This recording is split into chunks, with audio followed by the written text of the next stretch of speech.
Is that right? Oh, no, it's great. So, I'd like to introduce him, and I think some of you know him, and I'm very pleased to have this be part of the Film Arts Film Festival, and we really try to support our local filmmakers, and I know he has some local ties here, yes. Which I'm going to ask some questions about, if no one else does, but to have this kind of like global kind of swagger to go into where he went and did what he did, it was very amazing to all of us, and that's why we wanted to have him be part of it. So, at this point, we should have this open for questions, but maybe just a little introduction on yourself before we get into it. I'm going to sit down and let you talk. Great, thank you. So thank you so much, Steve. Thank you very much. Appreciate it. My name is Steve Nemsic. Thank you all for coming. I really appreciate it. Basically, I started in film editing in the 90s and then transferred that over to filmmaking last decade. This project came about from a phone call from a producer in New York who I worked with once. I was in California, and I had just finished a documentary where I had lost tens of thousands of dollars, so I wasn't about to get involved in another one. I was going to enter the world where you can get paid for working, which concept I'm still not too familiar with because of this. But this call came, and it was just an unbelievable opportunity, and it had every element in there for a good documentary, war and resolution and youth and Shakespeare. And so I said, you know what, it sounds fantastic. And a day later she called back and said, hey, we got 10 grand. We're sending you there. And I said, all right, let's do it. So 2 weeks later I was in Bosnia. And I knew very little about the war or what I was getting into, which added another challenge to it because I had to research immediately. I went right out, bought books, got on the plane. And then once I got there, I was well received and I was very comfortable. I knew that I would draw the children in my own way, so I didn't consciously go after them. I figured I had a few weeks, so I was just myself, and they did come together. I was able to hang out with them socially easily, but no one wanted to talk about the war for the first month I was there, because what do they say? Every story has 3 sides to it: your side, my side, and the truth. Well, now I have 3 fighting ethnicities, and you can imagine how many versions there are to who's at fault for what. And especially for these young people, because they experienced it, but only as youth. So it's really what they've heard in their households, in their own segregated communities, that kind of drives their belief system. And even before the global economy took a tank, there were very few resources in MOSTAR for them.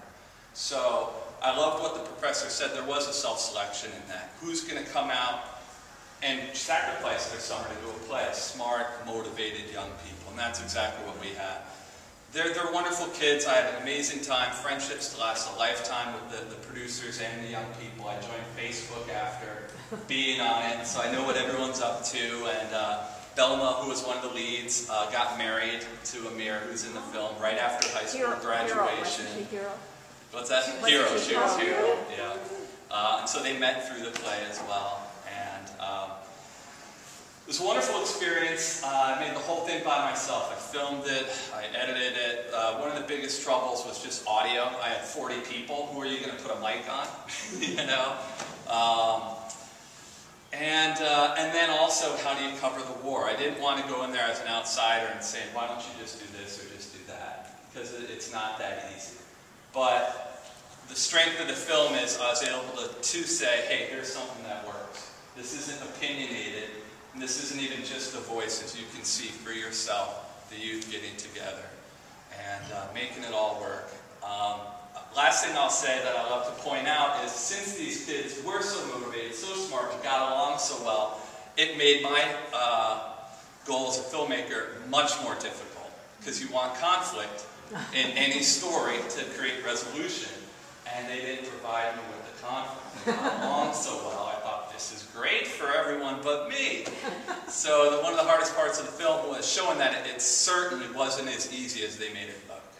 And it was a new experience for them as well. So I had to keep trying to bring up this monster, which is the near history and ancient history of this region, constantly infecting their lives and the way they act. And I had to do that without disrupting the story of this film.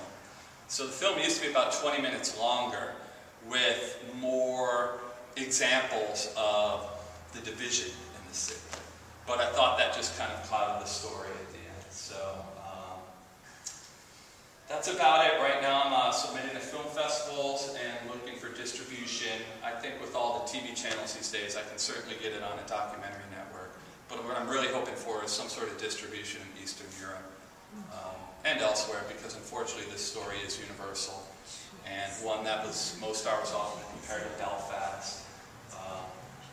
And now, of course, you know, Catholicism and Islam is a horrible spot again. So, just hoping to get the message out there. But that was it. My parents were big supporters of this film. I thank them for that. And meaning money, right? oh yeah, every which way. A little money, but a lot of support.